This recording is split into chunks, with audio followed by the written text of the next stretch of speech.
Subscribe करंतु एबे हम चैनल को और प्रेस करंतु बेल आइकन को जहा द्वारा लेटेस्ट वीडियो रो नोटिफिकेशन आपण माननको सर्वप्रथम मिलिबो। आज रो वीडियो रे आमे आपण माननको कहिबाकू जाउछु आपणଙ୍କ ପାଇଁ आगामी ए दुई दिन रो स्थिति विषय रे कि ए दिन रे विशेष भाबरे आपणଙ୍କ राशि ପାଇଁ स्थिति किपरि रहिबाकू जाउछि, केउ सब जिनिस रे आपणଙ୍କୁ फायदा हेबो, केउ सब जिनिस रे आपणଙ୍କୁ सावधान रहिबाकू पड़िबो, आपण लव लाइफ किपरि रहिबो, कैरियर किपरि रहिबो, बिजनेस आ व्यापार किपरि रहिबो एवं स्वास्थ्य रो किछि महत्वपूर्ण इन्फॉर्मेशन मध्ये आमे आपण मानकु देबु। आउ ए वीडियो शेष रे आमे आपण मानकु किछि उपाय विषय रे मध्ये कहिबु जहा द्वारा आपण ए दुई दिन को आउरी अधिक शुभ और मंगलदायक बनि परिबे। आगो को वीडियो आरंभ करबा पूर्वरु हमर आपनक रिक्वेस्ट कि जदि आपण हमर ए चैनल ले नुआ आछंती तो चैनल को सब्सक्राइब करंतु, सांगरे नोटिफिकेशन बेल को मध्ये ऑन करंतु जहा द्वारा समय समय रे सह नुआ नुआ वीडियो रो नोटिफिकेशन आपनक पाखरे पहुंचीबो। तो आसंतु जानिबा किपरि रहिबो आपनक पई विशेष भाबरे ए दुई दिन रो स्थिति। जदि एठी हमें आपनक कहिबु तो सबुठारु प्रथमे कि कोन आपनक पई विशेष भाबरे पॉजिटिव रहिबा पई जाउछि। जदि एठी कहबा तो फ्रेंड्स विद्यार्थी माननकु इंटरव्यू रे कैरियर संबंधी परीक्षा रे सफलता मिलिबार पूरा संभावना बनुछि। सेथिपई निजर पाठ पढ़ा प्रति एकाग्रचित्त रुहंतु। आपणकर संतुलित दिन चर्या कारणरू अधिकतर कार्य आपणकर समय सह पूरा हेबो। तासह जदि कहबा कोनोसी धार्मिक प्रवृत्तिर व्यक्तिଙ୍କ सह साक्षात मध्य आपणकर विचार धारारे सकारात्मक परिवर्तन नेकी आसीबो तथा जीवन सह जड़ित प्रत्येक कार्य को करिवार बहुत भल तरीका आपनको प्राप्त हेबो। आर्थिक स्थिति मध्य आपणकर काफी भल रहिबाकू जाउछि। संपर्कियंक सह मनोरंजन संबंधी प्रोग्राम बनिबो आ संबंध रे घनिष्ठता मध्य देखिबाकू मिलिबो।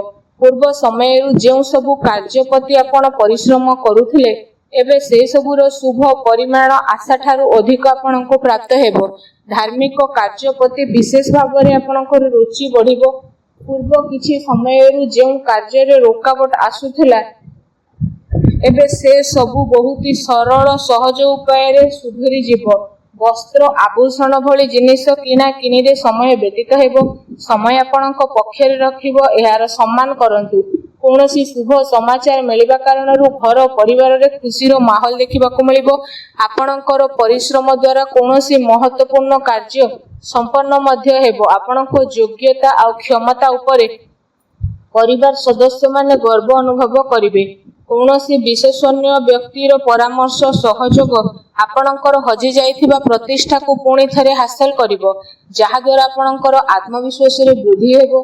घरे कोनोसी धार्मिक आयोजन मध्य संपन्न आपणकर हेबो। ए दिन आपणक पई बहुत ही भल दिन सिद्ध हेबो।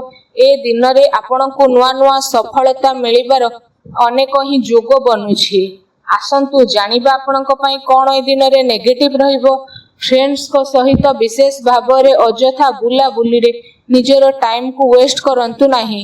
निजर शारीरिक ऊर्जा को बनै के रखंतु। अलस्वामी रे मनोरंजन रे समय व्यतीत करबा द्वारा बनुथबा कार्य रे अघटन आसी पारे।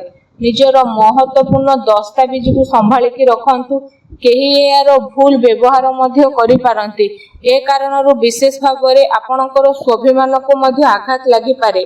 संतानकर गति विधि उपरे कड़ा नजर रखंतु। पिलांको समस्या को शांतिपूर्ण सुझातु। तांको रागिबा क्रोध करिबा द्वारा तांको भितरे अहंकार भाव जागृत होई पारे। काल्पनिक कथा उपरे अधिक ध्यान न देकी यथार्थ उपरे विश्वास करंतु, किंतु ध्यान रखंतु कोनोसी भी कार्य को करिबा पूर्व तार भल खराब उपरे आपण विचार करिवार अति आवश्यकता रहिछि, कारण किछि खराब हेबार संभावना लागुछि। एहा सहित अधिकतर समय घर बाहर व्यतीत करबाको पड़ी पारे, किंतु सफलता प्राप्त करिबा पई मर्यादा रो ध्यान रखिबा आपणक पई आवश्यकता रहिछि। कोनोसी अनुचित कार्य आपणकर क्रोधपूर्ण व्यवहार आपणकर योजना को बिगाड़ी देबो, तेणु सावधान रहंतु। अन्यर सुलझाबा उपरे गंभीरतार सह विचार करंतु तथा अजथा खर्च ठारू दूरे रुहंतु। अजथारे कोनोसी महत्वपूर्ण खर्च आपणकर आसी पारे। ता सहित कोनोसी निकट संबंधीयक द्वारा मत भेद हेबार पूरा संभावना रहिछि। सावधान रहंतु।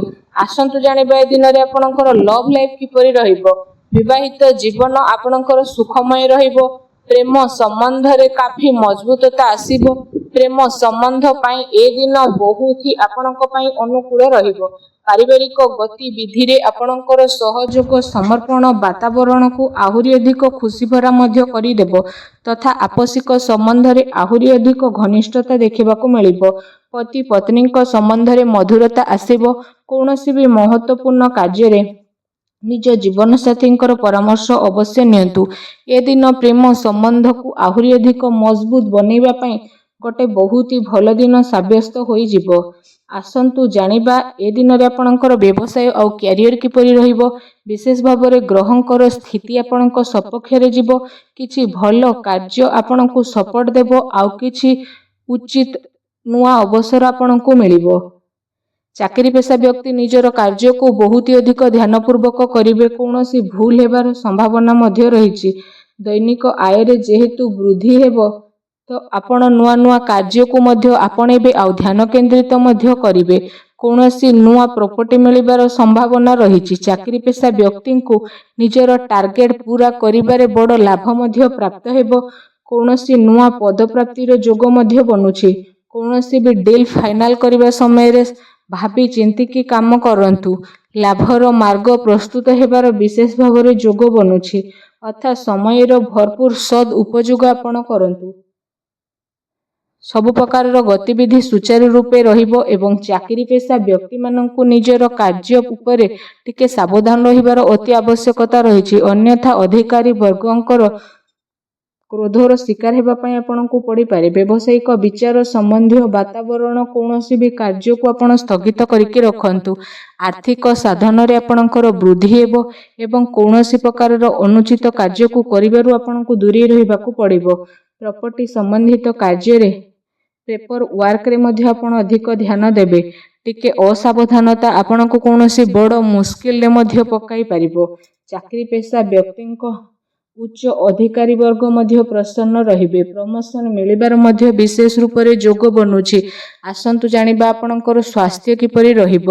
ତ ସ୍ୱାସ୍ଥ୍ୟ ବିଷୟରେ ଯଦି କହିବା, ବାହନ ଆଦି ବିଷୟରେ ଆପଣଙ୍କୁ ଆଘାତ ଲାଗିବାର ବିଶେଷ ରୂପରେ ସମ୍ଭାବନା ରହିଛି। ତେଣୁ ଆପଣ ଅତ୍ୟଧିକ ସାବଧାନ ହୋଇକି ରୁହନ୍ତୁ। ତା ସହିତ ଆପଣଙ୍କ ସ୍ୱାସ୍ଥ୍ୟ ବହୁତ ହି ଭଲ ରହିବ। ଏହା ସହିତ ନିଜ ସ୍ୱାସ୍ଥ୍ୟକୁ ଆହୁରି ଅଧିକ ଭଲ ରଖିବା ପାଇଁ ଆପଣ ଡେଲି ଯୋଗ କରନ୍ତୁ, ବ୍ୟାୟାମ କରନ୍ତୁ। ଏବେ ଆସନ୍ତୁ ଜାଣିବା ଆପଣଙ୍କ ପାଇଁ କ'ଣ ବିଶେଷ ଉପାୟ ରହିଛି। ଆପଣ ବିଶେଷ ଭାବରେ ସ୍ନାନ ଆଦି କରିସାରିବା ପରେ ଭଗବାନ ବଜରଙ୍ଗବାଲୀଙ୍କ ମନ୍ଦିରକୁ ଯାଆନ୍ତୁ। ଆଉ ଭଗବାନ ବଜରଙ୍ଗବାଲୀଙ୍କୁ ଆପଣ ଗୁଡ଼ ଆଉ ଚଣା ପ୍ରସାଦ ରୂପେ ଅବଶ୍ୟ ଅର୍ପଣ କରନ୍ତୁ। ଏହା ସହିତ ସେଠି ବସି ହନୁମାନ ଚାଳିଶାର ମଧ୍ୟ ପାଠ କରନ୍ତୁ। ସ୍ଥିତି ଆପଣଙ୍କ ପାଇଁ ବହୁତ ଭଲ ରହିବ। ଭିଡ଼ିଓ କେମିତି ଲାଗିଲା କମେଣ୍ଟ କରିକି ଜଣାନ୍ତୁ। ଚ୍ୟାନେଲରେ ନୂଆ ଆସିଲେ ଚ୍ୟାନେଲକୁ ସବସ୍କ୍ରାଇବ କରନ୍ତୁ। ଧନ୍ୟବାଦ।